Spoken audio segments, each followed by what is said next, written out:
tangga. Wow, dikasihi, dicintai suami, suami dalam keadaan baik-baik semua ya. Tiba-tiba ada masa pandemi di mana suami pekerjaannya stres, ya penghasilan menurun. Efeknya siapa? Istri.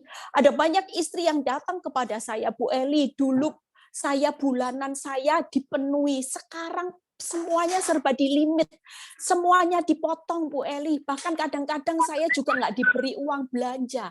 Saudara lihat ada banyak keributan-keributan. Dulu suami saya kalau berkata sama saya selalu manis, tapi hari ini kasarnya minta ampun Bu Eli. Kalau merintah bukan hanya lagi kata tolong, tapi sudah teriak-teriak seperti seorang pembantu.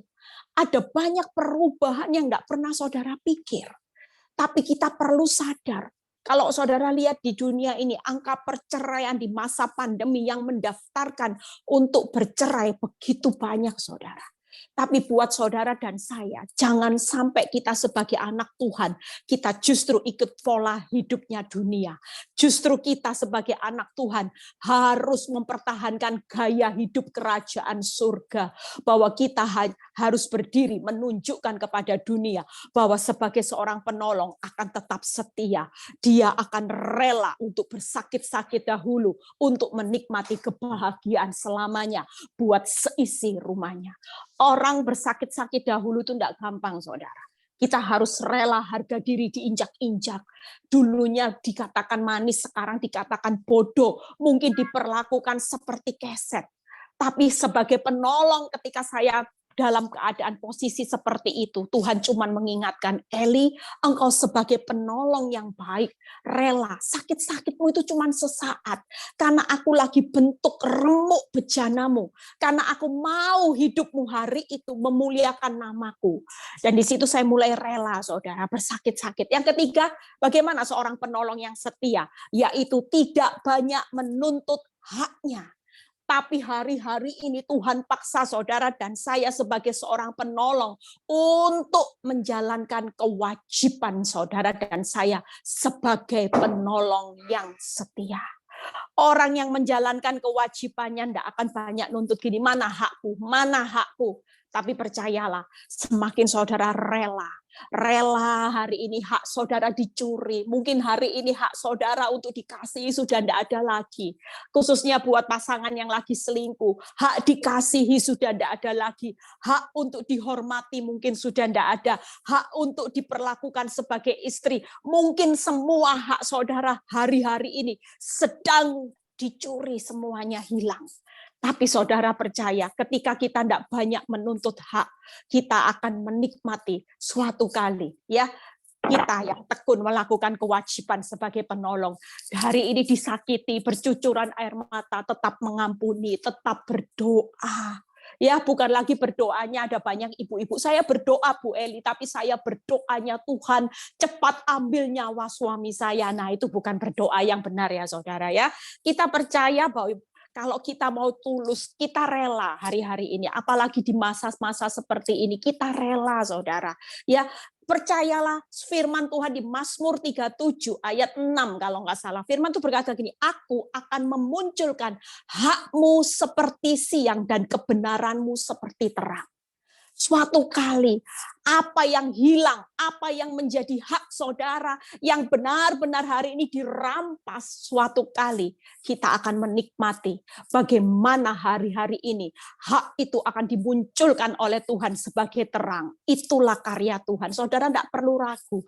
Mau jadi keset sekalipun, Tuhan pasti suatu kali akan berjanji mengangkat saudara yang hari ini setia, yang tekun hari ini, yaitu tidak banyak menuntut haknya, tapi tekun menjalankan kewajibannya.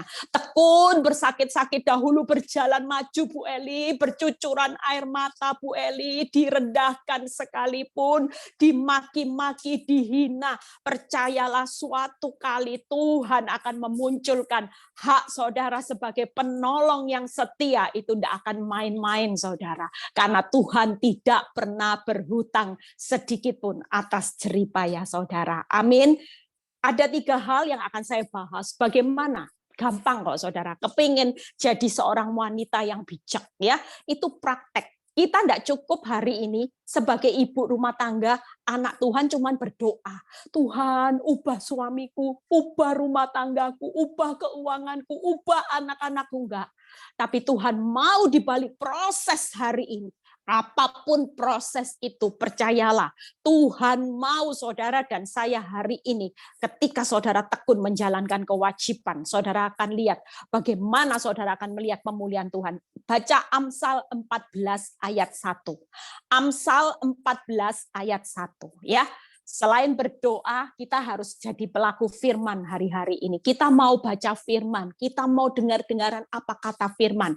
Karena ketika saya mengalami prahara dalam rumah tangga saya, firman ini jadi kompas atas hidup saya. Firman ini yang menentukan bagaimana saya melangkah dari hari ke hari untuk menjadi seorang wanita yang bijak, menjadi seorang istri dan mama yang bijak menurut firman Tuhan, dan hasilnya luar biasa. Tidak usah cari buku-buku apapun, saudara ya. Tidak usah cari buku di Gramedia.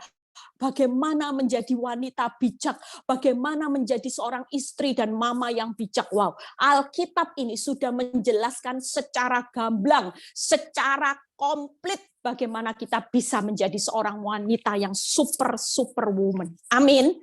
Yuk baca. Perempuan yang bijak mendirikan rumahnya, tetapi yang bodoh meruntuhkannya dengan tangannya sendiri. Saudara lihat ya, jadi hari ini ibu-ibu pesan saya, rumah tanggamu mau hancur atau tetap mau berdiri kokoh, semua ada di tangan ibu-ibu loh ya. Wanita yang bijak itu selalu mendirikan rumahnya. Dia tidak akan dengan mudahnya untuk berkata cerai. Tidak akan, saudara. Karena kita mengerti firman. Kenapa perceraian itu sangat dibenci Tuhan? Karena kita tahu bahwa kita sebagai penolong yang sejati itu tidak akan pernah menyerah dengan kata cerai. Karena kita tahu bahwa ketika kita bertahan bersama Tuhan, kita sedang mendirikan rumah tangga kita di atas batu karang yang teguh. Amin, saudara. Kalau kita berkata cerai, kita sedikit-sedikit disiksa, kita sedikit-sedikit disakiti, berkata cerai. Itu berarti kita sedang merobohkan rumah tangga kita, termasuk seisi rumah kita. Ya, kesaksian saya itu membuktikan Tuhan itu nyata, saudara. Ketika dulu orang dunia berkata bahwa rumah tangga saya hancur, anak-anak saya bakal hancur, suami saya bakal hancur. Tapi ketika saya berdiri sebagai seorang yang bijak dan saya praktek Amsal 14 ayat 1, Tuhan membuktikan seisi rumah saya diberkati, dipulihkan, dan menjadi kuat di dalam Tuhan. Amin, saudara. Yuk, bagaimana wanita bijak? 3 hal yang saya akan bahas ya, agak cepat. Yang pertama, yuk kita baca Amsal 14 ayat 3. Bagaimana seorang wanita yang bijak, yaitu mendirikan rumahnya. Apa yang perlu dijaga? 3 hal. Yang pertama, di dalam mulut orang bodoh, ini Amsal 14 ayat 3. Ya, kita baca.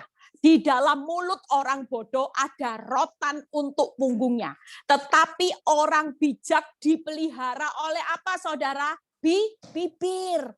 Artinya yang pertama, kalau saudara kepingin membangun rumah tangga dan saudara tidak pingin roboh, saudara harus menjaga perkataan. Bibir itu mulut, saudara ya. Nanti saya akan bahas satu-satu. Yang kedua, bagaimana seorang wanita yang bijak? Amsal 14 ayat 16a. Amsal 14 ayat 16a. Orang bijak berhati-hati dan menjauhi kejahatan. Yang kedua adalah jagalah perbuatan. Karena orang yang bijak itu bukan berhati-hati di dalam apapun juga, tapi orang yang bijak itu selalu menjauhi kejahatan. Ada berapa banyak ibu-ibu yang hari-hari ini suaminya disakiti, ada banyak ibu-ibu yang konseling. Mereka jatuh di dalam dosa. Karena mereka berkata, Bu Eli, kalau suami saya laku, saya juga bisa tunjukkan emansipasi wanita. Saya juga laku. Sehingga saya punya simpanan juga. Saya punya pria idaman lain, Bu Eli. Karena saya menunjukkan, saya tidak mau menunjukkan menunjukkan bahwa saya tidak laku. Saya hanya ingin panas. Sebenarnya saya nggak kepingin selingkuh, Bu Eli. Tapi saya ingin menunjukkan bahwa kalau kamu laku, jangan main-main dengan saya. Dan akhirnya balas-membalas, itu bukan wanita yang bijak. Kalau saudara balas suami saudara dengan perselingkuhan, maka secara otomatis saudara sedang merobohkan rumah tangga saudara menjadi hancur. Yang ketiga, ya, jadi jagalah perkataan, jagalah perbuatan. Yang ketiga, yuk buka Amsal 14 ayat 17. Amsal 14 ayat 17. Siapa lekas naik darah berlaku bodoh, tetapi orang yang bijaksana bersabar. Sabar, saudara. Hari-hari ini ada banyak orang yang susah untuk sabar. Jagalah kesabaran. 3 hal, saudara, yang kita harus jaga hari ini. Kalau saudara sebagai wanita yang bijak ingin membangun rumah tangga saudara. Yang pertama, jagalah perkataan. Yang kedua, jagalah perbuatan. Yang ketiga, jangan lekas naik darah. Dikatai bodoh langsung nyolot.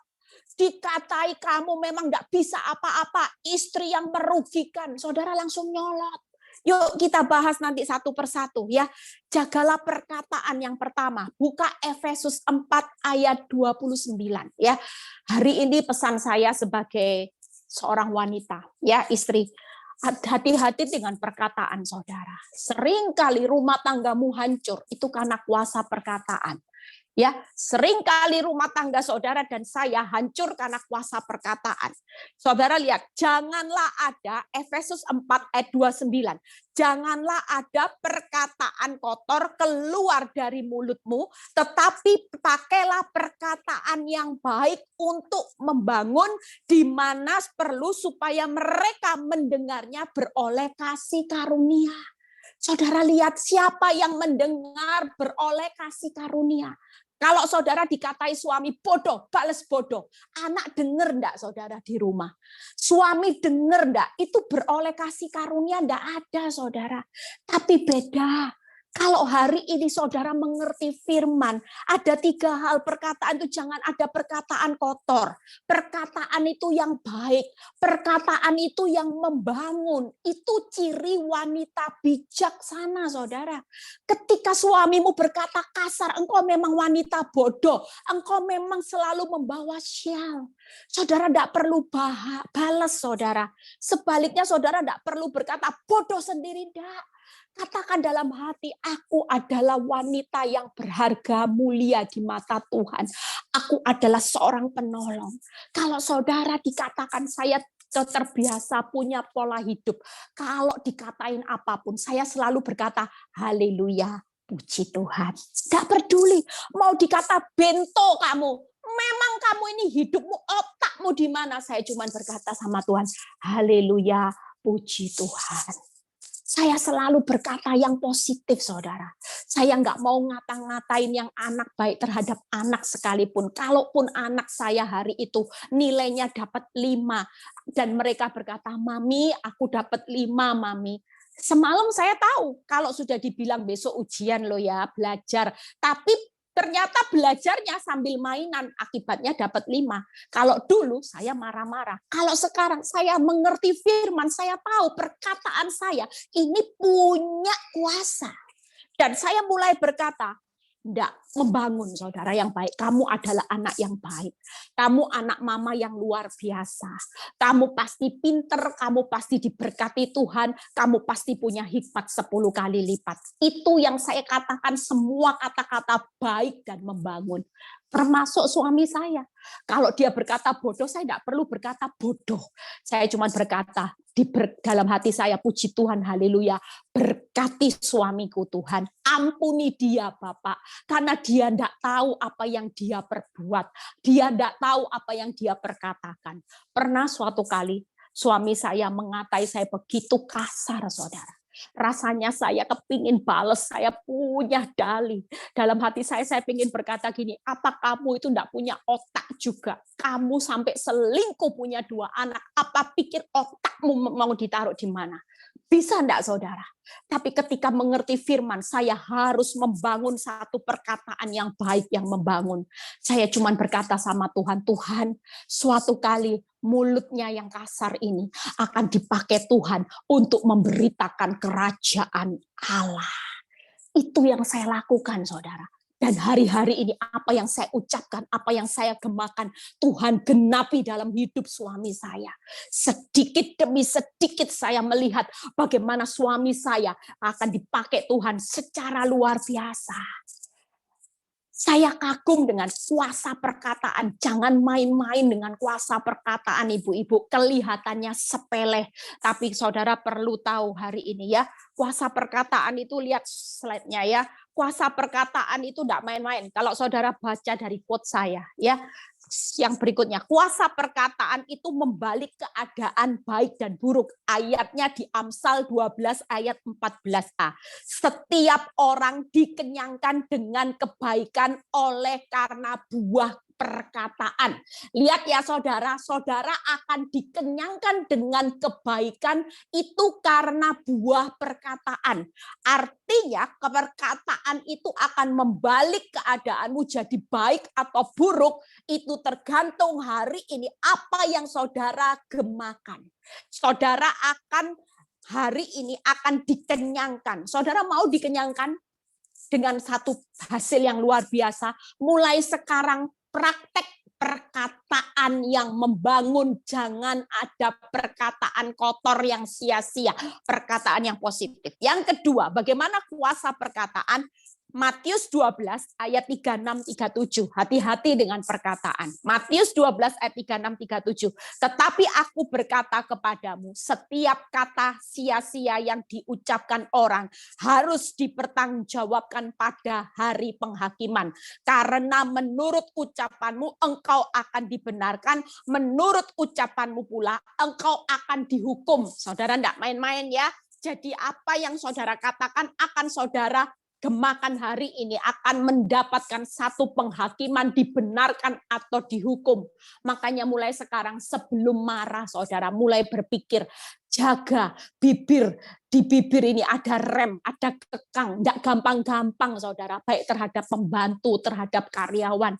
Saudara hari ini dikenyangkan itu dengan perkataan saudara, terutama terhadap suami, anak-anak ya. Mulai jaga perkataan yang baik, bangun. Saya paling anti ngomong yang negatif. Saya setiap kali selalu berkata suami saya adalah hamba Tuhan. Kalau orang berkata suamimu berzina, suamimu parah, saya selalu menyangkal suamiku hamba Tuhan, suamiku selalu dipakai Tuhan nantinya menjadi suami yang luar biasa baiknya. Amin saudara. Ya, yang kedua, yuk hari ini kuasa perkataan itu menikmati buah manis. Amsal 18 ayat 21 ya, yang sudah tidak asing. Hidup mati dikuasai lidah. Siapa yang suka menggemakannya akan memakan buahnya ya.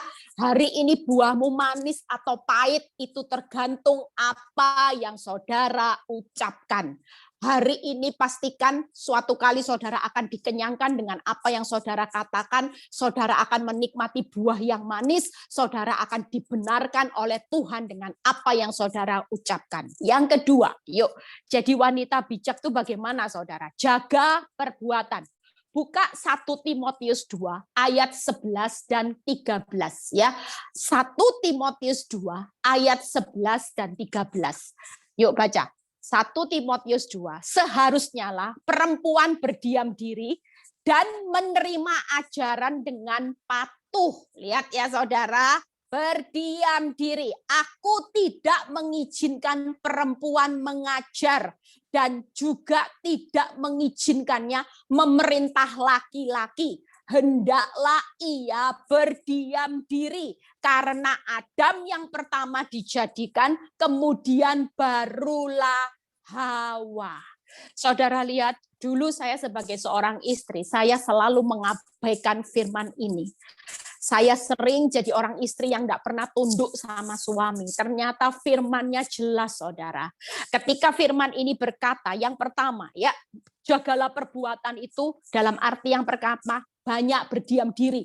Bisu tuli itu salah satu masuk di mana Mazmur 38 ayat 13-16 yang berkata juga bisu tuli buta itu salah satu ciri wanita yang bijak yang pertama ya.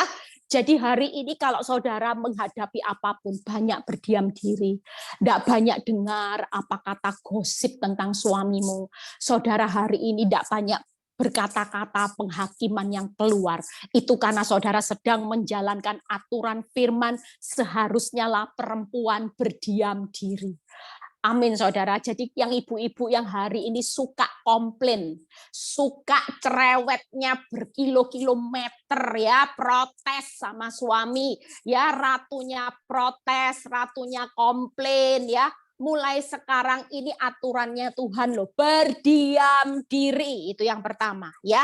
Menerima ajaran dengan patuh dan tidak mengizinkan perempuan mengajar. Tunduk saudara ya. Perempuan itu tidak banyak ngomong gurui suaminya, tapi perempuan itu diajar untuk tunduk kepada suami yang dalam tanda kutip.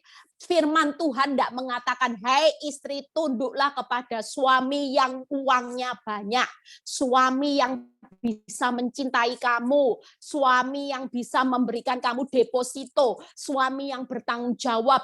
Tapi hari ini Tuhan mengingatkan buat saudara dan saya, istri perempuan itu harus banyak tunduk, tidak boleh banyak mengajar suami.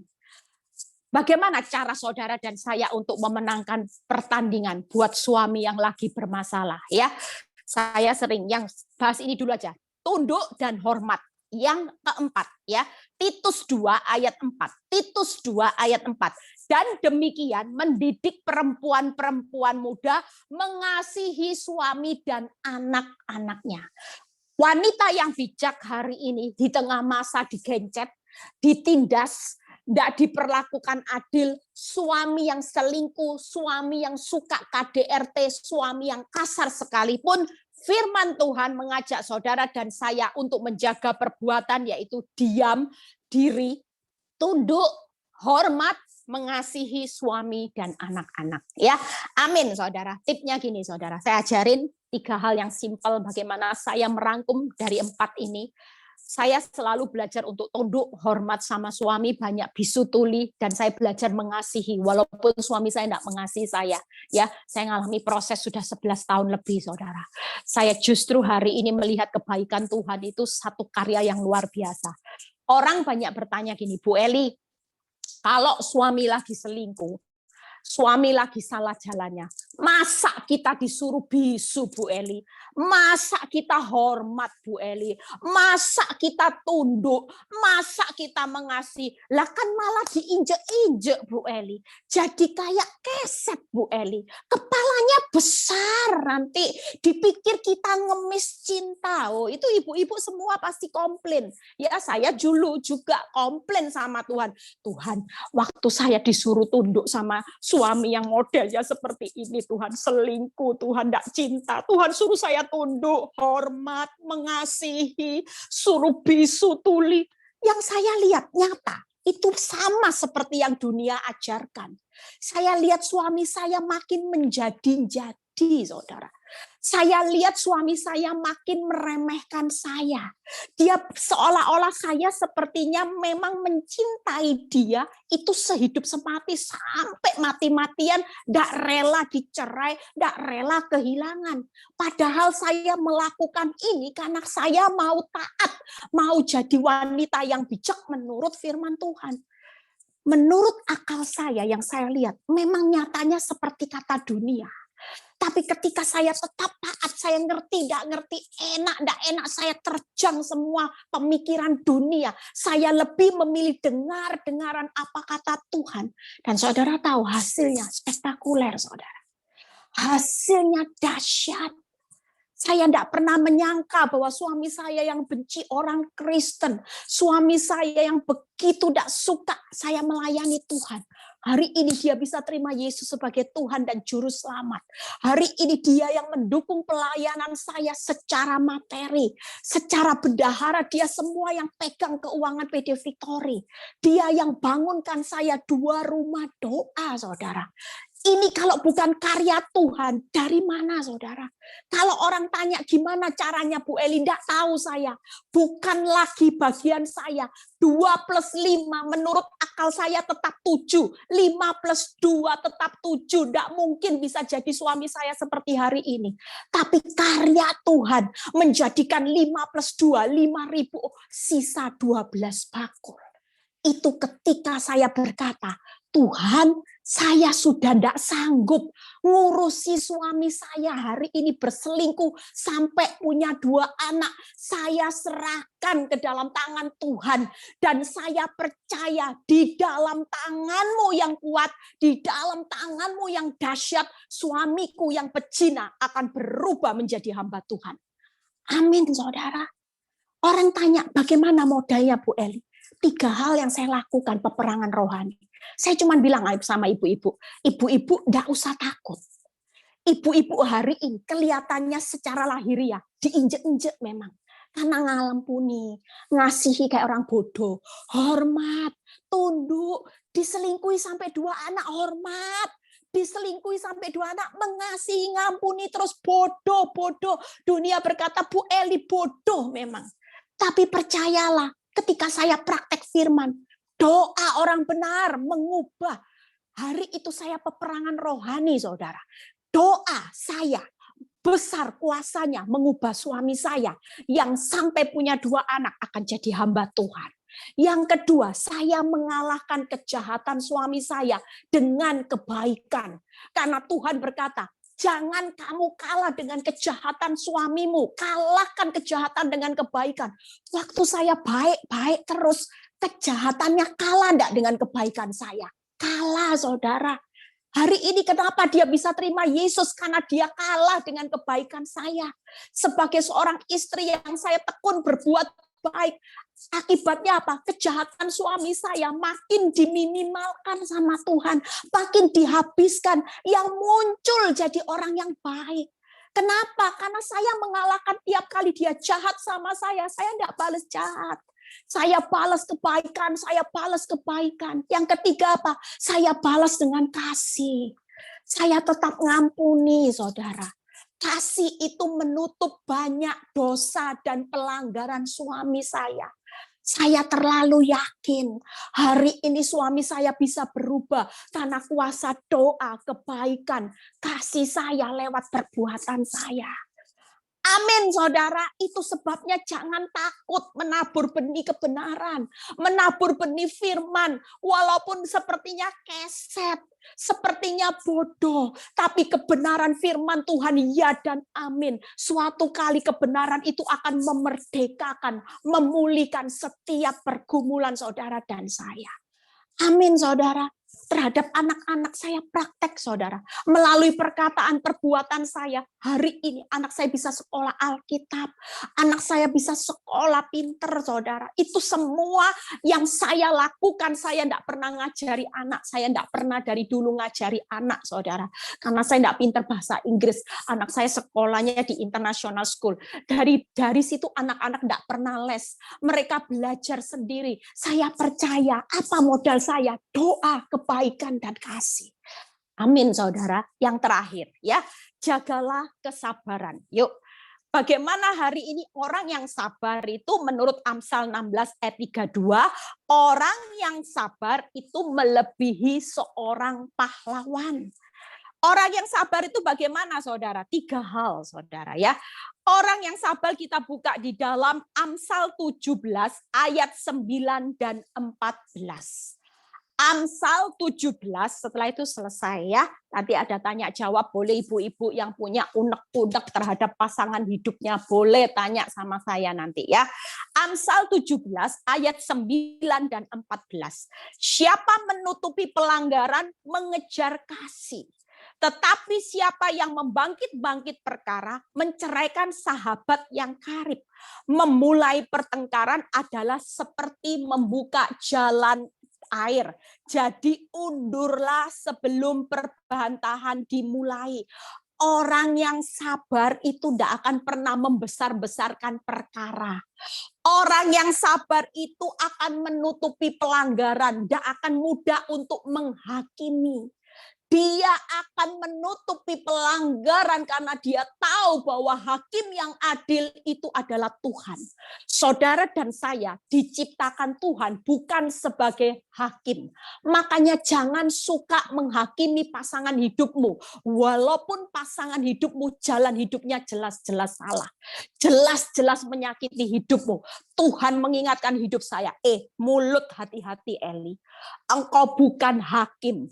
Aku ciptakan engkau sebagai penolong.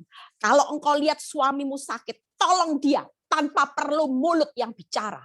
Tolong dengan perbuatan kasih, dengan perbuatan yang baik, dengan perkataan yang positif, dan kau sabar. Sampai yang ditolong sehat, baru engkau berhenti.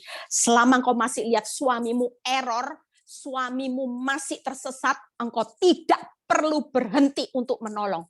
Tabur terus kebenaranku. Suatu kali kebenaranku tidak akan pernah sia-sia. Dan itu yang saya praktekkan, saudara. Orang yang hari ini suka menghakimi, itu bukan orang yang sabar. Orang yang sabar itu selalu menutupi pelanggaran. Orang yang sabar tidak akan membesar-besarkan perkara. Kalau ada perkara besar dikecilkan, yang kecil dihabiskan. Itu penolong yang sejati. Bukan yang kecil diungkit-ungkit terus. Masa lalu sudah lewat 10 tahun diungkit-ungkit terus. Dulu kamu menyakiti aku.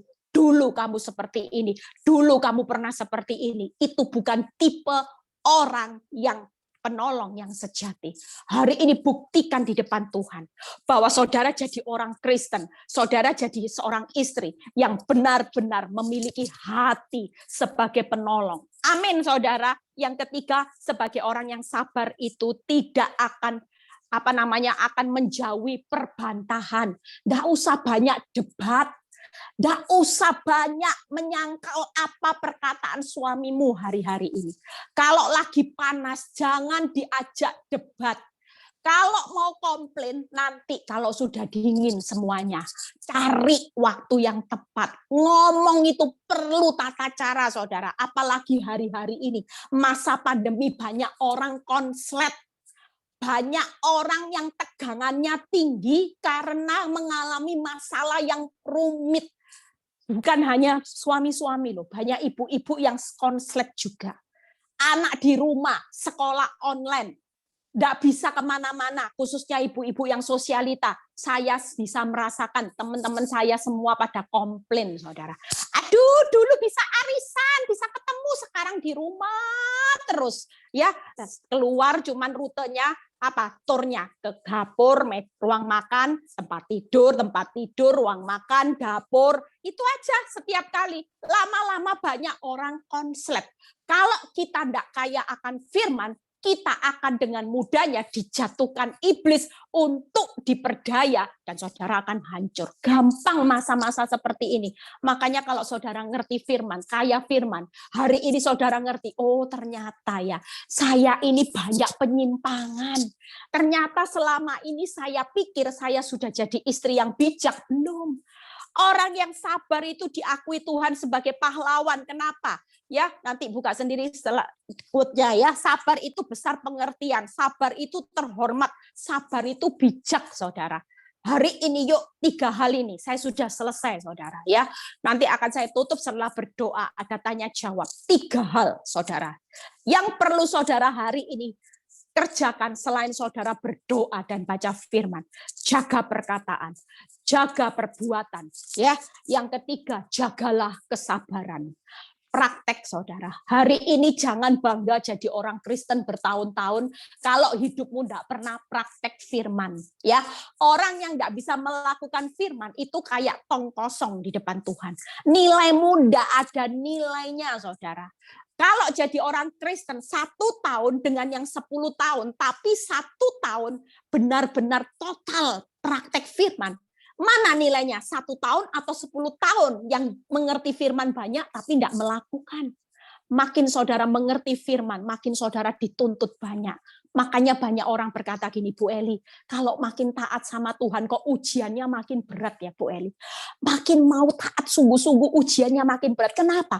Karena makin mengerti firman banyak, makin dituntut banyak, saudara. Terus masa saudara mau bilang gini, kalau gitu saya enggak mau makin ngerti firman, bodoh saudara. Orang yang tidak mengerti firman hari-hari ini hidupnya hancur. Tapi orang yang jadi pelaku firman, saudara akan lihat kebenaran itu akan memerdekakan, memerdekakan, memerdekakan. Satu orang selamat, seisi rumah selamat. Satu orang pulih, seisi rumah akan pulih. Seisi rumahmu akan dimerdekakan karena engkau hari ini berkata, Tuhan, aku mau jadi penolong yang setia. Aku mau sakit-sakit dahulu Tuhan, cucuran air mata berjalan maju, tapi nanti pulangnya dengan sorak-sorai. Tuhan, hari ini hakku dirampas, tidak apa-apa Tuhan, aku tidak banyak nuntut hakku. Aku akan tekun jalankan kewajibanku sebagai penolong, walaupun hari ini makin parah Tuhan, tidak apa-apa. Upahnya akan Tuhan berikan. Amin saudara, ya. Masih ada waktu buat itu buat saya. Masih ya, ini quote-nya terakhir, yuk baca yuk.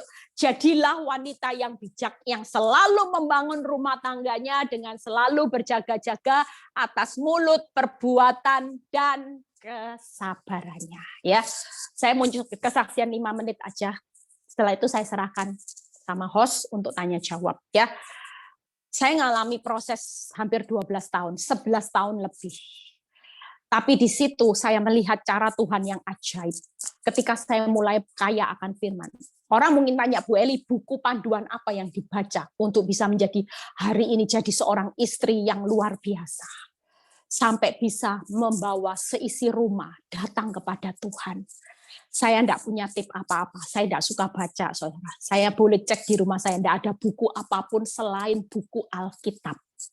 Tiap kali saya khotbah, saya tidak pernah baca buku apapun. Saya cuman satu buku Alkitab yang jadi pegangan hidup saya. Ketika saya mengerti firman, Tuhan bilang gini, praktek. Waktu saya mulai praktek, bukannya keadaan bertambah baik, saudara. Sampai keadaan punya anak 2, ya, sampai kejadian anak-anak sudah besar, anak wanita itu juga besar, dan yang membuat ada satu kasus peristiwa yang membuat hati saya hancur, yaitu ketika anak saya disatu-sekolahkan dengan anak wanita itu. Hancur, saudara. Itu benar-benar anak-anak pada waktu itu nangis sama saya. Saya bisa merasakan hancurnya hati anak saya ketika harus bertemu dengan orang yang hari itu adalah menjadi orang yang dibenci. Satu sekolah, saudara. Saudara bisa bayangkan.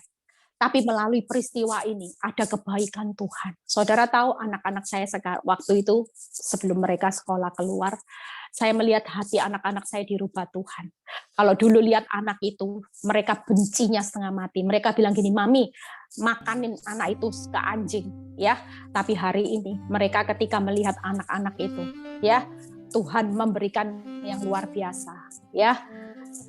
Kita percaya bahwa kuasa Tuhan itu tidak pernah berubah, saudara. Bahkan yang membuat saya nangis ketika satu peristiwa momen, anak saya dulu benci. Saudara tahu, satu peristiwa di mana ketika hari itu ada acara di sekolah, anak saya bisa gandeng itu anak dari wanita itu 2 orang. Anak 2 itu digandeng, saudara. Mereka jalan sama-sama, anak saya tidak malu, saudara. Saya melihat dari bawah, saya meneteskan air mata. Saya berkata, Tuhan, apa yang saya tabur sebagai seorang penolong, itu tidak pernah sia-sia. Anak saya belajar keteladanan hidup saya sebagai seorang wanita, seorang mama, yang punya hati mengampuni papanya, mengampuni, dan mereka juga belajar untuk mengampuni, saudara. Ya, dan saya bersyukur kepada Tuhan bahwa hari ini juga hidup saya juga bisa melayani Tuhan. Ya, Tuhan pakai hidup saya dari seorang ibu yang nggak bisa apa-apa. Hari ini Tuhan pilih saya sebagai hambanya. Ya, saya dipercaya sebagai gembala di 4 kota. Dan Tuhan juga sudah berkati bagaimana anak saya 1 orang yang hari ini sudah sekolah Alkitab, sudah lulus, tahun ini dia akan melayani Tuhan. Itu buah yang tidak pernah saya pikirkan kalau dibanding dengan pengorbanan saya sakit-sakit dahulu. Hari ini saya melihat tidak sebanding dengan rasa sakit saya untuk saya persembahkan buat Tuhan. Ya, yang ketiga suami saya juga yang dulu benci orang Kristen, hari ini bisa berdoa, bisa menyembah Tuhan. Itu salah satu bukti kalau saya jadi orang istri yang hari itu menyerah, saudara. Saya tidak melihat hari ini anak saya. Saya tidak melihat pertobatan suami saya. Saya tidak melihat hidup saya dipakai Tuhan. Saya tidak melihat ada banyak wanita-wanita yang berkemenangan hari ini karena melihat proses hidup saya. Percayalah pesan saya sebagai seorang wanita, ya hamba Tuhan hari ini. Yuk ibu-ibu, akhir zaman ini sudah tidak ada main-main lagi dengan waktu. Apapun proses hidupmu, tetaplah menjadi seorang penolong yang setia. Jangan berpikir untuk cerai, jangan berpikir untuk lari dari proses hidupmu sebagai seorang penolong. Karena ketika engkau lulus jadi seorang penolong, engkau akan melihat seisi rumahmu akan Tuhan pulihkan, akan Tuhan pakai menjadi alatnya untuk memperlebar kerajaan surga. Tuhan Yesus memberkati. Saya serahkan sama host ya.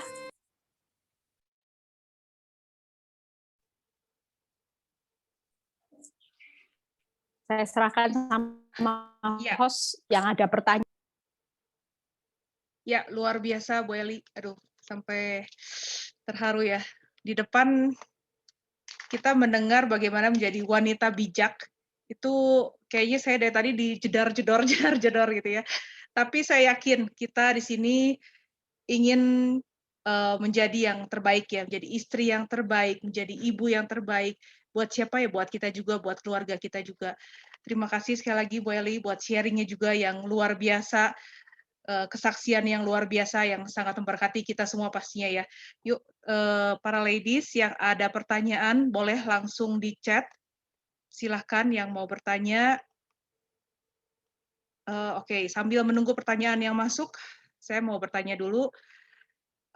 Bu Eli, tadi kan yang Bu Eli sharingkan itu apabila kita menghadapi kondisi pasangan hidup kita tuh dalam kondisi tadi yang Bu Eli bilang error, tersesat gitu ya, apa yang harus kita lakukan ya, tadi kita tetap bagaimana menjadi wanita bijak gitu. Nah sekarang kalau misalnya suami kita nih masih istilahnya setia, masih baik-baik saja gitu ya, dalam kita kondisi dengan pasangan masih baik-baik saja. Nah ini bagaimana sebagai wanita bijak menjaga supaya tidak ada hal-hal yang tidak diinginkan terjadi gitu. Kadang-kali kita lupa atau lengah gitu ya sebagai wanita gitu ya. Mungkin ada tips yang paling yang penting gitu yang mau Ibu Eli sampaikan buat para ladies di tempat ini. Ya, firman yang saya sampaikan ini bukan buat suami yang error aja loh ya. Firman ini buat orang siapapun saudara dan saya dalam keadaan apapun karena kita sebagai anak ya. Kita harus taat dengar-dengaran apa kata Tuhan. Dulu waktu saya zona nyaman, saya abaikan karena saya melihat suami saya bisa tunduk sama saya. Saya nanduk, saudara ya. Tapi percayalah apa yang saudara tabur itu suatu hari akan saudara tuai. Saya bisa ngalami prahara rumah tangga itu karena waktu zona nyaman. Kalau bertengkar sama suami, saya bilang gini, cerai. Nah ya, hidup mati dikuasai lidah, siapa suka menggemakan makan buahnya ya. Hidup saya benar-benar hari itu apa yang saya alami dari keadaan zona nyaman, masa lalu saya suka nanduk suami, dan apa yang terjadi setelah itu, apa yang saya tabur saya tuai. Saya tidak pernah berpikir suami yang baik cinta mati sama saya bisa selingkuh, saudara. Tapi ketika itu Tuhan ingatkan, bertahun-tahun aku sudah tegur hidupmu, tapi engkau tetap mengeraskan hati. Aku sudah perintahkan engkau untuk hormati, tunduk pada suamimu, walaupun suamimu tidak nuntut untuk engkau hormati. Saudara, hati-hati dengan zona nyaman, ya, istri-istri yang punya suami yang baik. Di luar sana ada banyak orang susah, karena saya konselor, ya. Kalau saudara tahu pemikiran suami yang baik, kenapa dia bisa selingkuh? Karena di luar sana ada banyak wanita, istri dikasih misalnya bulanan 20 juta sampai 50 juta sebulan. Tapi ngomongnya kasar, nggak bisa hormat, bisanya menghakimi, bisanya membesar-besarkan masalah, bisanya pinternya berbantah. Sedang di luar, cuman dikasih uang 1 juta loh saudara. Sudah perkataannya, Koko, aku pijet ya Koko. Aduh Koko ini minum, ini makanan, Koko ganteng deh. Koko baik. Mana yang dipilih? Mana yang dipilih? 1 juta di full service, ya full service loh, itu belum perkataan, belum yang service lainnya.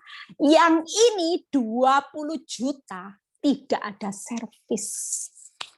Saudara, hati-hati, pesan saya sebelum terjadi sesuatu, firman ini buat saudara. Jangan meremehkan jaga perkataan, jaga perbuatan, jaga kesabaran. Dan saudara perlu tahu apa yang saudara lakukan bukan buat suamimu. Hari ini suamimu baik, kalau engkau tetap taat sama firman, itu berarti engkau menghormati Tuhan. Kalau engkau hari ini karena suamimu baik, engkau melanggar firman, berarti engkau tidak takut dan hormat akan Tuhan. Orang yang tidak takut dan hormat akan Tuhan, pasti menuai sesuatu bencana. Apa yang saudara tabur, pasti suatu hari saudara tuai. Mumpung taburanmu hari ini, setelah sadar dengar firman saya, jangan pernah sekali-kali menabur benihnya iblis. Nanti menuai bencana, saudara. Tabur terus benih kebenaran, walaupun suamimu baik. Ya, ada banyak ibu-ibu yang suaminya sudah baik, hari ini dia makin baik, makin dicintai sama suaminya, tidak ada ruginya, saudara. Amin. Ya. Ya, oke. Jadi hati-hati ibu yang masih berada di zona nyaman ya, karena iblis itu masih gentayangan di mana-mana ya. Jadi tadi tetap harus jadi wanita yang takut akan Tuhan, wanita yang takut akan firman gitu ya.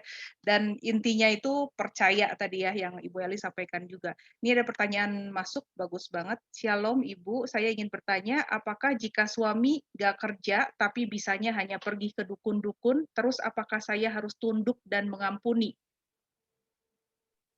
Ya, konsekuensi yang seperti saya cerita tadi, ya. Mengampuni itu mengasihi, menghormati bukan hanya untuk suami yang baik-baik. Mau suami zina, suami tidak kerja, itu akan dibenangkan dengan kebaikan, doa, dan kasih kita. Perbuatan kita, perkataan kita, kesabaran kita, itu pasti akan merubah kehidupan suamimu.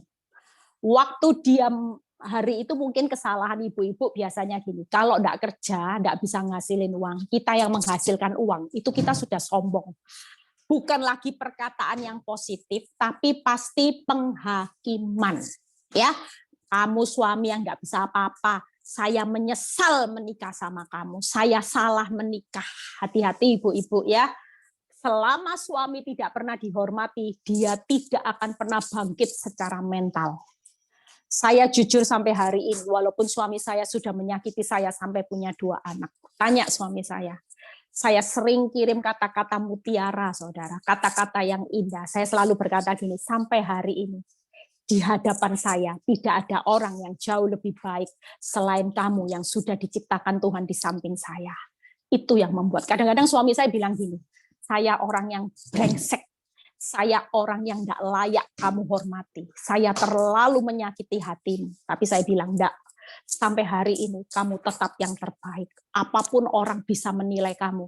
Tapi menurut penilaian saya, hari ini saya mau setia kepada kamu. Karena kamu tetap yang terbaik. Kalaupun hari ini aku tahu, kamu bisa jatuh dalam dosa. Karena manusia punya kelemahan. Tapi ketika kita berdoa, suatu kali, kamu akan jadi suami yang luar biasa dipakai Tuhan, jadi hamba Tuhan. Saya berkata itu di depan dia. Dia enggak marah, saudara. Ya, jadi pesan saya, ibu tadi yang suaminya enggak kerja, suka ke dukun, itu doakan. Percayalah, kebaikanmu akan mengalahkan kejahatannya. Dukun akan kalah nanti. Dengan kasih yang saudara tabur, nanti lama-lama pasti dia akan merasa, iya ya, enggak pantas saya ke dukun. Yang bisa merubah suami itu Tuhan. Bagian yang di luar itu bagiannya Tuhan. Waktu dan cara Tuhan merubah suamimu. Tapi bagian kita tetap jangan jemu-jemu untuk berdoa, jangan jemu-jemu untuk berbuat baik, jangan jemu-jemu untuk mengasihi, itu bagian kita. Amin. Ya. Ya, Bu Eli, makasih. Semoga menjawab ya, luar biasa. Bu Eli, saya jadi penasaran nih. Tadi Bu Eli bilang ketika suami mengatakan yang buruk ya, suami melakukan yang menyakitkan hati Bu Eli, tapi Bu Eli malah apa ya, membalasnya dengan tadi ya, bisa kasih kata-kata mutiara, bahkan seperti itu. Nah ini, apakah ada prosesnya dari awal gitu ya? Karena kalau saya kan sebenarnya kalau ditampar pengennya nampar balik gitu ya, kalau ibu-ibu kan biasa aja gitu ya, dikatain pengennya ngatain balik gitu kan. Jadi, kayaknya ini hal yang aduh saya kalau ngelihat sosok Ibu Eli ini luar biasa, ini kekuatan, ya pasti kekuatan dari Tuhan lah ya udah pasti. Cuman, apakah ini ada prosesnya gitu Bu Eli sampai bisa seperti ini? Pasti ada, enggak langsung pinter. Saya jatuh bangun juga, saudara ya. Di awal-awal proses saya enggak bisa. Waktu Tuhan paksa saya untuk tunduk menghormati suami yang berzina, saya enggak mau, saudara. Dulu aja sebelum berzina saya enggak bisa tunduk, apalagi setelah berzina. Coba bayangkan, saudara. Tapi saya terus berusaha untuk mematikan kedagingan saya mulai merubah mindset saya. Saya katakan buat diri saya sendiri, Eli harus berubah. Eli harus makin berkurang, Kristus yang makin bertambah. Eli harus makin berkurang. Ketika suami saya mulai berulah, ketika suami saya mulai menyakiti hati saya selalu berkatakan, Eli sabar. Eli harus mengampuni, Eli harus mengasihi, Eli tidak boleh marah, Eli tidak boleh simpan kepahitan, Eli harus tetap berbuat baik. Dan itu benar, saudara ya. Saya mulai mengubah mindset saya. Kejahatannya akan dikalahkan dengan kebaikanmu, kasihmu akan menutup banyak dosa pelanggaran, itu saya rekam terus. Jadi saya berperang di alam roh dengan doa, kebaikan, kasih. Saya terus berperang. Saya tahu waktu itu terjadi di alam roh, gambaran yang Tuhan kasih ya ibu-ibu. Jadi ketika suami jatuh dalam dosa, kita bisa berespon benar saat ada hal yang buruk. Saudara sedang menarik selangkah, selangkah. Suamimu menuju arah kebenaran. Pasti itu saudara ya. Jadi kalau saudara makin menghakimi, saudara makin balas dengan yang jahat, itu di alam roh bayangan pemandangannya, saudara sedang memberikan ini loh, suamimu sama iblis ini loh, iblis umpan. Ini loh iblis, tawan suamiku, ikat suamiku supaya makin jahat, makin luar biasa, makin jadi pengikut iblis. Enggak. Waktu Tuhan kasih gambaran seperti itu, saya mulai konsisten. Karena saya tahu di alam roh ketika respon saya benar, selangkah Tuhan tarik kaki saya. Suami saya yang tersesat, matanya yang tertutup, itu selangkah demi selangkah ditarik. Dan lama-kelamaan mata rohaninya yang tertutup itu akan terbuka. Kakinya yang tersesat itu akan menuju jalan kebenaran, saya sedang menarik. Istilahnya saya kerja sama Tuhan. Saya sedang nabur kebenaran, Tuhan yang dorong suami saya ke arah kebenaran. Tapi kalau saudara menghakimi, saudara balas dengan yang jahat, saudara maki, saudara hakimi, saudara otomatis saudara akan sejalan dengan iblis. Di alam roh saudara sedang dorong suami saudara menuju alam maut. Ini loh suamiku, ambil iblis, tawan iblis, ikat kakinya. Tanpa saudara sadari, dari gambaran yang Tuhan berikan buat hidup saya mulai konsisten. Karena saya tidak mau suami saya dibawa iblis ke alam maut. Saya mau konsisten suami saya dibawa oleh Tuhan ke jalan kebenaran dan kehidupan. Amin, saudara. Ya, praktek ibu-ibu. Yes, jadi belajar memperkatakan yang positif dulu, nanti telinga kita dengar sendiri, otomatis kita punya mindset yang berbeda, dan tentunya Tuhan yang bantu, Tuhan yang kasih kekuatan ya. Tadi intinya percaya, jadi harus menangkap dulu ya rumusnya Tuhan sama kita tuh beda ya, rumusnya Tuhan tadi Bu Eli yang sampaikan, kalau kita kan 2 + 5 ya 7 gitu ya, gimana bisa lebih 12 bakul, nah itulah Tuhan kita yang dahsyat gitu ya. Jadi harus mengerti rumusnya Tuhan memang berbeda, jadi percaya, tapi tadi saya menangkap sesuatu yang luar biasa juga. Kita harus bekerja sama dengan Tuhan. Jadi emang ada bagiannya kita ya. Kalau Tuhan sudah memberikan janji-janji kepada kita pun, ada bagian kita juga yang harus kita kerjakan gitu. Oke, terima kasih Bu Eli. Untuk pertanyaan selanjutnya dari Ibu Esther. Bu Eli, saya mau tanya, suami saya kan selingkuh. Awalnya saya minta cerai, tapi dia nggak mau. Tapi sekarang dia pergi entah kemana sama anak-anak dia, juga seperti dingin, nggak peduli. Dia pergi dengan banyak hutang. Nomor saya semua diblok. Apa yang harus saya lakukan sekarang, Bu? Ya, kalau kita sudah tidak bisa hubungi apa-apa ya, modal kita cuma mengandalkan Tuhan. Ya, kita sudah tidak bisa apa-apa. Apa yang rumit, apa yang mustahil, apa yang sulit, itu bukan bagian saudara lagi.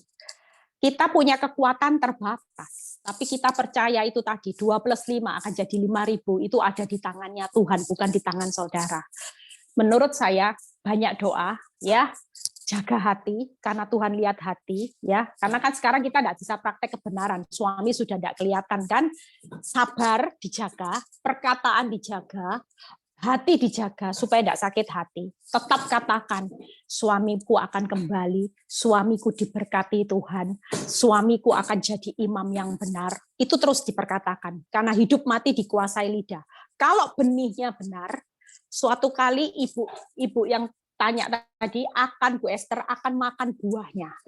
Buahnya tidak mungkin pahit. Tidak tahu nanti caranya, ada banyak kesaksian ya, yang saya sudah bimbing ibu-ibu ini yang mengalami suami yang sudah tidak pulang ya.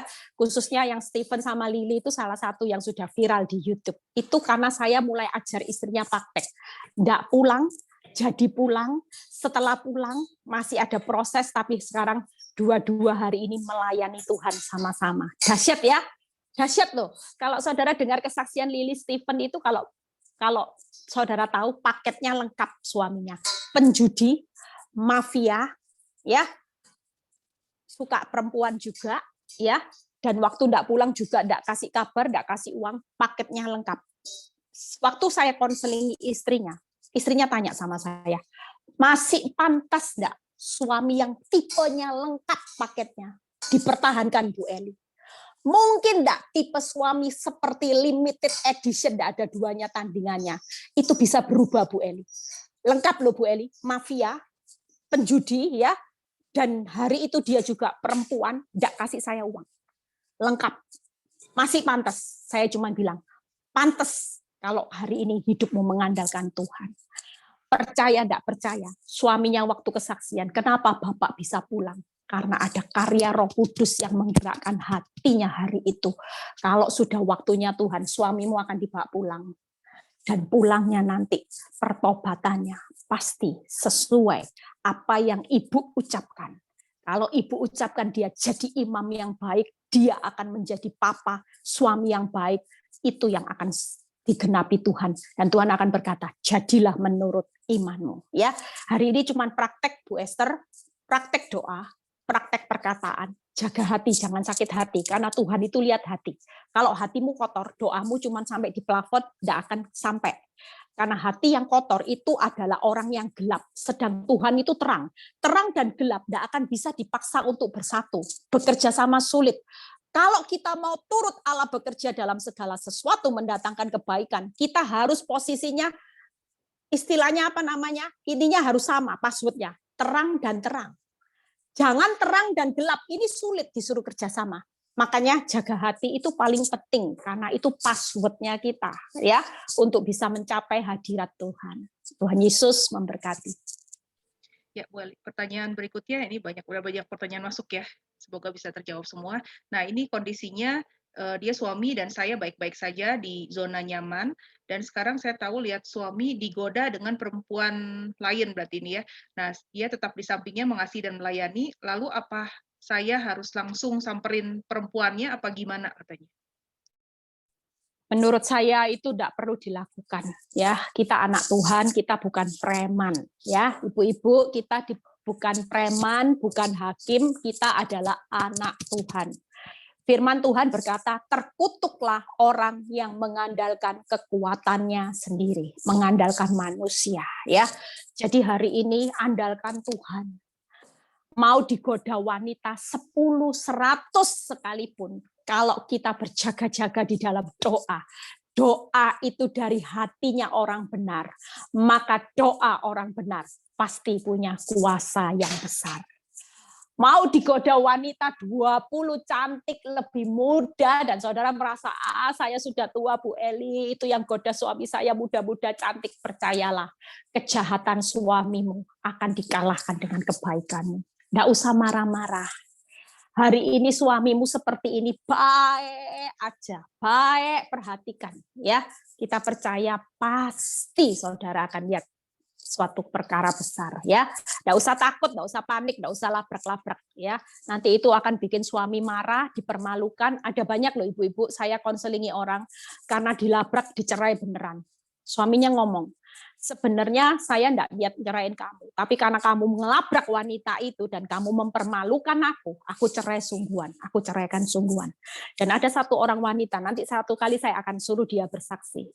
Ini barusan tahun lalu dia dipulihkan, saya yang bimbing.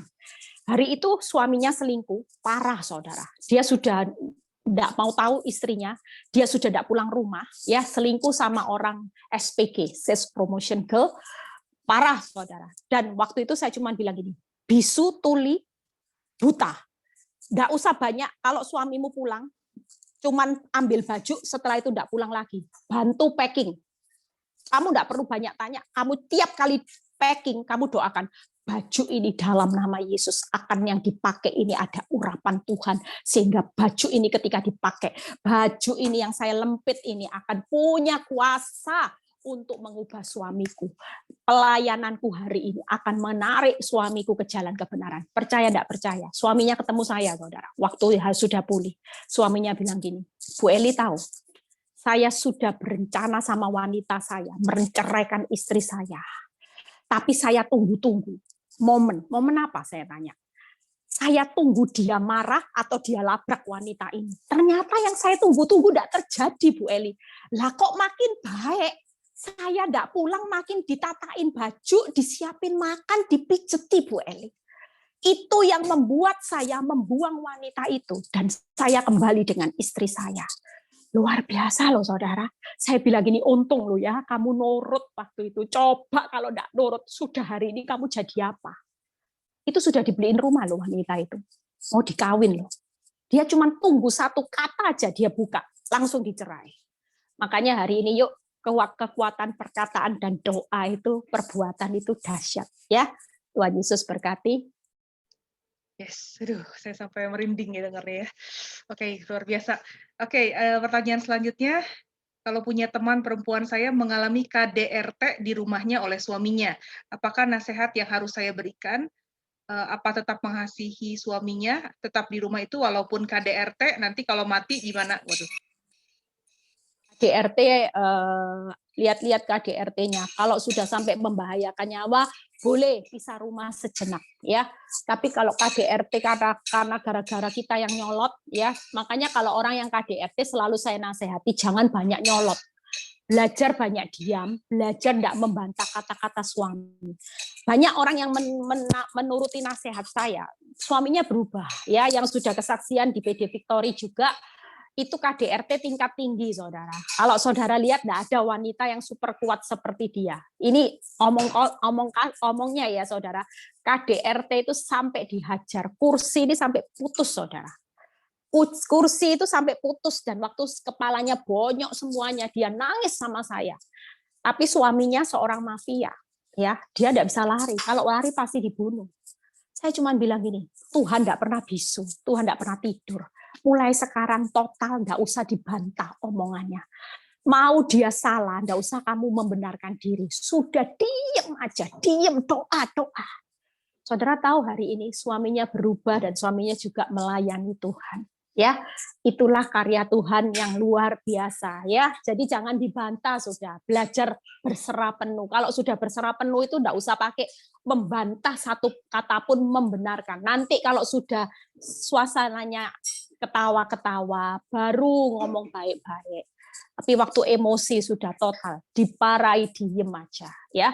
Karena kalau mau kabur, kita juga tahu bahwa kalau mau kabur nanti makin tambah runyam ya. Tapi kalau membahayakan nyawa sementara bisa mungkin ke rumah orang tua atau bagaimana ya. Tuhan Yesus berkati. Ya, ini ada pertanyaan menarik dari seorang yang masih single dan belum berkeluarga. Baru-baru ini saya kenal dengan seseorang dari luar negeri. Hubungan saya di awal baik-baik komunikasinya dan tidak ada keraguan sedikit pun kalau dia berbohong karena kita masih telepon dan video call. Tiba-tiba dia menghilang tanpa ada kabar, padahal kita tidak ada masalah. Menurut Bu Eli, bagaimana saya harus berdoa? Ini masih single dan belum berkeluarga. Ya, perlu diketahui ya, di media sosial itu ada banyak penipuan, hati-hati ya. Kalau mau ajak yang kawin itu dengan janji yang muluk-muluk, karena saya punya teman juga sudah kena 2 orang ya. Itu benar-benar dibohongi loh. Total. Makanya kalau sudah seperti ini dan Tuhan tunjukkan saudara tidak rugi apa-apa, ya lepas saja. Ya, berarti itu penipu ya, bukan jodoh. Nanti kalau jodoh akan datang waktunya ya, hati-hati. Ya, pertanyaan selanjutnya, apa yang Bu Eli lakukan di awal setiap dapat bukti baru sampai Ibu bisa kuat sampai detik ini? Setiap ada bukti, kedagingan saya ingin langsung klarifikasi, menghubungi selingkuhannya atau suami selingkuhannya. Heran sendiri karena suami selingkuhan, suami saya seperti dicocok hidungnya, percaya istrinya tidak berselingkuh dengan suami saya. Kalau menurut saya ditegur Tuhan di area itu. Dulu saya juga gitu. Kalau ada bukti, saya klarifikasi. Saya selalu tunjukkan, ini apa? Ini apa? Kamu bohongi itu ya. Suatu kali Tuhan tegur saya di Keluaran 14 ayat 14. Aku yang akan berperang buat kamu, kamu cukup diam. Dan Tuhan bilang gini, kalau kamu kerja terus, kamu klarifikasi terus, kamu cari bukti terus, aku diam. Tapi kalau kamu diam, aku yang kerja. Pilihan di tanganmu. Kamu mau aku yang kerja atau kamu yang kerja? Kalau kamu bilang Tuhan yang kerja, kamu diam aja. Nggak usah banyak klarifikasi. Suamimu bagianku. Kalau dia bohongi kamu, dia sedang bohongi aku. Karena kamu sudah serahkan suamimu ke dalam tanganku. Hari ini aku yang ngurus suamimu. Bohongi kamu, itu bohongi aku. Bukan lagi bohongi kamu. Karena kamu sudah serah terimakan. Ini loh Tuhan, suamiku, aku tidak sanggup ngurus suamiku. Aku berikan kepada tanganmu. Kalau kita sudah serah terima, artinya jangan diminta lagi. Ibu-ibu sering kepo. Setelah diserahkan, dicari bukti lagi. Tuhan bilang gini, ya sudah, kamu merasa lebih pinter kan dari aku? Ya ini, aku kasih suamimu lagi. Urus sendiri, kerja sendiri, sampai kekuatanmu sendiri, nanti sudah tidak berdaya, baru kamu cari aku lagi. Capek, tidak menghasilkan karya. Tapi kalau kita diam, Tuhan, dia bohongi aku Tuhan. Tuhan bilangin, enggak apa-apa, itu bohongnya aku. Nanti aku yang akan bertindak, suatu kali aku akan disiplin, akan hajar suamimu. Tanpa kita bilang, Tuhan buat suami stroke. Jangan ya ibu-ibu. Kalau ngomong suami stroke, suami bangkrut, itu hatimu enggak beres. Kamu akan diproses Tuhan terus, karena hatimu kotor.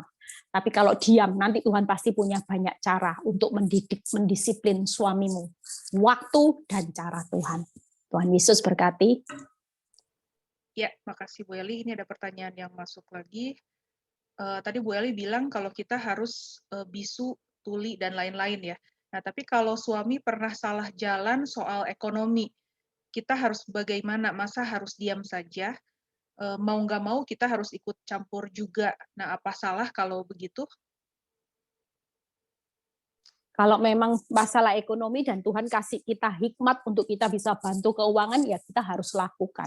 Ya, dulu kalau saya memang Tuhan tidak izinkan saya kerja. Dulu saya emosi karena saya merasa saya tidak kerja. Saya punya 3 anak. Waktu suami saya selingkuh, saya berambisi mau bekerja. Saya tidak tanya Tuhan.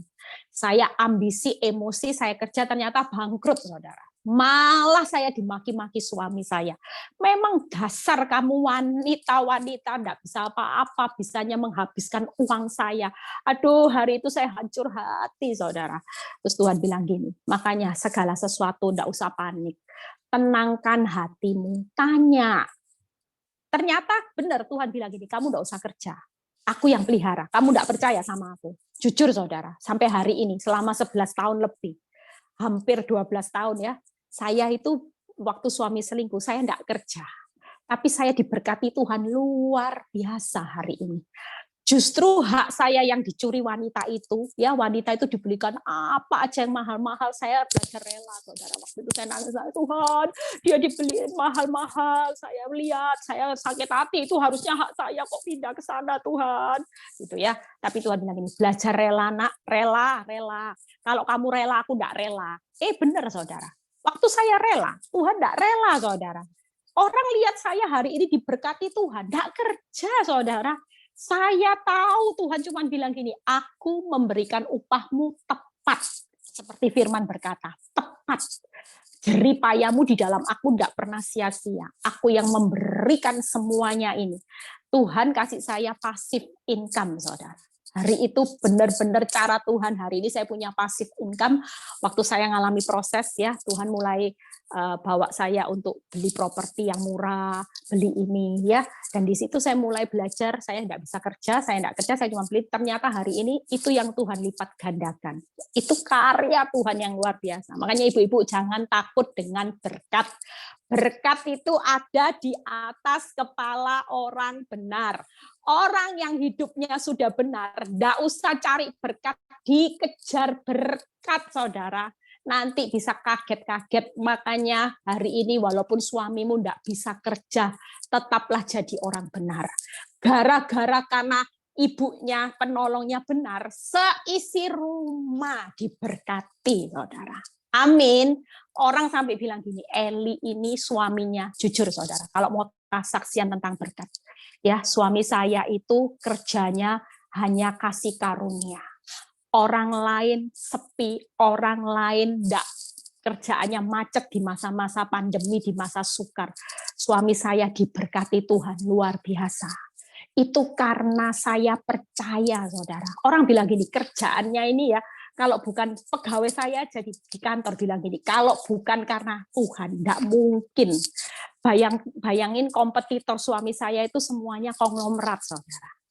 Semua konglomerat itu ambil usahanya suami saya semua bergerak di situ. Yang suami saya cuman perusahaan yang bukan raksasa seperti konglomerat. Otomatis biaya produksi semua pasti kalau mau dibuat kompetitor kalah. Tapi karena ada orang benar yang tulus hatinya mendoakan suami benar-benar di situ hari itu isi rumah dikejar berkat, saudara. Amin, ya. Jadi jangan takut. Satu pesan saya, jangan takut dengan berkat, ibu-ibu. Hidupmu benar, hidupmu dikejar berkat. Itu sudah teori, itu sudah ya dan amin, tidak perlu diragukan. Ya, Tuhan Yesus berkati. Ya, waktu udah menunjukkan jam 4, tapi ada 2 pertanyaan lagi. 2 lagi ya Bu Eli ya. Oke, saya mau bertanya bagaimana menghadapi kalau yang selingkuh adalah orang tua kita, papa yang selingkuh. Sudah sering menasehati ke mama, abaikan apapun yang dilakukan papa, karena Tuhan tahu. Tapi orang tua saya tetap tidak bisa terima. Tiap berkumpul yang ada suasana rasanya dingin, tidak ada obrolan lagi di antara mereka. Apa saran terbaik untuk mama saya? Enggak ada lain karena orang tua enggak bisa ya diambil dalam hal ini, kita cuma bisa berdoa, sudah enggak ada lain. Kita cuma doain papa, kita cuma bisa doain mama supaya benar-benar Tuhan turut campur tangan ya. Kita enggak bisa karena orang tua itu kadang-kadang merasa bahwa porsinya enggak bisa diomongin anak lagi. Tapi kalau kita doakan nanti Tuhan akan kirim siapa orang-orang yang akan membawa papa dan mama ini mengenal jalan kebenaran ya. Itu aja pesan saya. Ya, pertanyaan terakhir, ini bagus juga sih. Ya, kita di sini juga kebanyakan sudah punya anak ya. Bu mau tanya bagaimana menghadapi anak yang tidak penurut, pemalas, perkataan apa yang harus saya katakan ketika kita jengkel sama anak? Ya, dulu saya seorang mama yang otoriter. Kalau anak saya tidak nurut saya pasti maki-maki sudah. Saya menganggap saya punya kuasa untuk mendidik mereka. Tapi ketika Tuhan merubah hidup saya ya itu tadi, jadi wanita itu tetap jaga perbuatan, jaga perkataan, jaga kesabaran. Sabar, saudara. Saya itu belajar sabar sama anak, saudara. Ya, dulu kalau anak ngomel saya marah, tapi sekarang biarpun diomelin anak, dimaki-maki anak, saya diem aja. Saya cuma nunjukin hati yang mengasihi dia. Lama-lama anak-anak berubah juga. Ya, lama-lama anak-anak bisa berubah. Nggak mungkin kalau kita nabur benih yang baik, yang tumbuh itu benih yang buruk, tidak mungkin, saudara ya. Setiap kali saudara nabur, saya cuma berkata buat anak-anak, kamu anak-anak mama yang spesial, kamu anak yang diberkati Tuhan, kamu pasti jadi anak yang sukses ya. Paling kalau mereka marah-marah, saya cuma bilang gini, nggak usah marah-marah, ngomong yang baik. Kan kamu itu anak Tuhan, nggak boleh seperti itu. Berkata aja, mulai sabar. Mengutarakan pendapat, nggak usah marah-marah. Nanti itu akan merubah kehidupan mereka. Ya, Tuhan Yesus memberkati. Ya, udah nggak ada pertanyaan lagi yang masuk. Ladies, cukup ya. Udah luar biasa hari ini kita dibekali, kita belajar banyak. Saya yakin saya sendiri juga belajar banyak hal ya, bagaimana menjadi istri. Tadi seorang ibu juga yang takut akan Tuhan, yang bukan hanya indah di ketika kita takut akan Tuhan, kita indah di hadapan Tuhan, pasti kita indah di hadapan suami gitu ya. Itu yang saya tangkap sih. Semangat ibu-ibu. Saya nggak tahu pergumulan apa buat ibu-ibu semua tempat ini, tapi lewat Bu Eli, kalau Bu Eli bisa menang atas apa yang udah dia hadapi ya, atas perkara yang masalah yang udah dia sempat jalani gitu. Saya yakin kita semua juga pasti bisa. Pergumulan apapun dengan Tuhan semuanya pasti ada jalan keluar. Punya iman yang luar biasa, perkatakan iman terus, lebih dekat dengan Tuhan. Ada satu ini yang saya baru dengar yang luar biasa gitu ya. Iman yang besar itu bisa memindahkan gunung. Pernah dengar ya? Kita bisa memindahkan gunung, itu ada firman ya, kita bisa memindahkan satu gunung pun, kita punya iman yang besar. Tapi ketika kita punya iman yang benar, kita akan tetap mengasihi Tuhan. Walaupun gunung itu tidak pindah sekalipun, kita tetap akan mengasihi Tuhan. Kita tetap akan mengasihi suami gitu ya. Memang nggak gampang ibu-ibu, tapi kita belajar, kita hari ini diperlengkapi oleh firman Tuhan yang luar biasa, oleh sharing Ibu Eli lewat kesaksian hidupnya yang luar biasa. Oke, sekali lagi terima kasih Bu Eli buat sharingnya, buat kesaksiannya. Saya yakin juga ini memberkati para ladies yang hadir siang hari ini. Oke, mungkin ada tambahan sedikit dari Ibu Mimi. Ya, terima kasih banget untuk Ibu Eli, untuk semua firman dan kesaksian yang sore hari ini kita udah dengerin ya. Satu kesan yang aku dapat itu adalah aku tuh benar-benar lihat karya Tuhan yang luar biasa loh dalam kehidupan Ibu Eli. Kita itu setelah mendengar ini kita punya harapan yang baru. Kita punya kekuatan yang baru. Bahwa wanita-wanita itu Tuhan ciptain sangat spesial. Karena kita bisa endure begitu banyak kalau kita mengandalkan Tuhan. So thank you banget Bu Eli, hari ini banyak sekali mutiara yang dibagiin. Dan doa kita itu supaya setiap firman yang dibagi itu tidak akan pernah kembali dengan sia-sia. Itu akan bertumbuh, nanti akan berakar kuat dan berbuah banyak. Thank you udah jadi berkat buat Kota Bandung luar biasa sore hari ini. Oke, Ling, kita hari ini mau masuk hadirat Tuhan ya. Kita dengerin lagu. Oh, oke. Mau atau Gimana? Baru jam 4 lebih. Oh, oke. Ya, wes. Tutup dalam doa aja lah. Kalau gitu kita hampiri hadirat Tuhan sore hari ini, Ibu-ibu sekalian ya. Kita tutup dalam doa. Oke, yuk. Sama-sama kita masuk ke hadirat Tuhan sore hari ini. Bapa yang baik, kami sungguh bersyukur ya Tuhan. Buat pada sore hari ini kami sudah mendengar akan suara-Mu. Kami Engkau berikan sebuah contoh yang hidup bahwa kita sebagai wanita Engkau ciptakan sungguh untuk menjadi penolong. Penolong ya Tuhan yang terus berdiri buat keluarga kami masing-masing. Kau ajari kami untuk bersakit-sakit dahulu. Kau ajari kami untuk menjalankan kewajiban kami dengan setia tanpa menuntut akan hak kami. Dan Kau ajari kami tips begitu banyak ya Tuhan sore hari ini untuk membangun rumah kami. Sebab seorang wanita yang bijaksana tahu bagaimana membangun rumahnya. Terima kasih untuk setiap teguran-Mu Tuhan. Kami mau pulang, biarlah setiap firman ini kami mau ambil, kami mau praktekkan dalam kehidupan kami masing-masing. Dan kami akan melihat bahwa begitu banyak wanita yang mendengarkan firman hari ini, kita semua akan membangun rumah-rumah Tuhan di atas rumah tangga kita. Kita akan melihat begitu banyak pemulihan, suami-suami yang dipulihkan, anak-anak yang dipulihkan. Semuanya akan kembali pada rencana dan jalan-Mu dan destiny-Mu ya Tuhan. Karena ada wanita-wanita yang saling menguatkan. Karena ada wanita yang Kau pakai untuk jadi contoh. Kami memberkati akan Ibu Eli dan keluarganya, suami dan anak-anaknya. Tuhan, kami percaya Engkau akan terus pakai Ibu Eli kemanapun beliau pergi. Beliau akan terus mengalami kasih karunia Tuhan yang tidak pernah berkesudahan, dan itu cukup untuk dia tetap berdiri, untuk tetap memuliakan Tuhan, dan banyak orang akan melihat karya-Mu dalam kehidupannya. Terima kasih Tuhan, untuk setiap ibu-ibu, mampukan hati kami Tuhan. Mungkin saat banyak waktu-waktu di mana kami harus menabur dengan air mata. Tapi suatu hari kami tahu kami akan menuai dengan sorak-sorai. Terima kasih Tuhan untuk sore hari ini. Kami mau tutup acara Komsel hari ini. Kami percaya Engkau sudah beracara dari awal, pertengahan hingga akhir. Dan Engkau akan terus menggandeng tangan kami, Immanuel. Itu akan membuat kami wanita yang lebih wise dari sebelumnya. Sampai kedatangan-Mu di awan-awan. Thank you Lord Jesus, hanya di dalam nama Yesus Kristus. Semua yang percaya, mari kita katakan amin.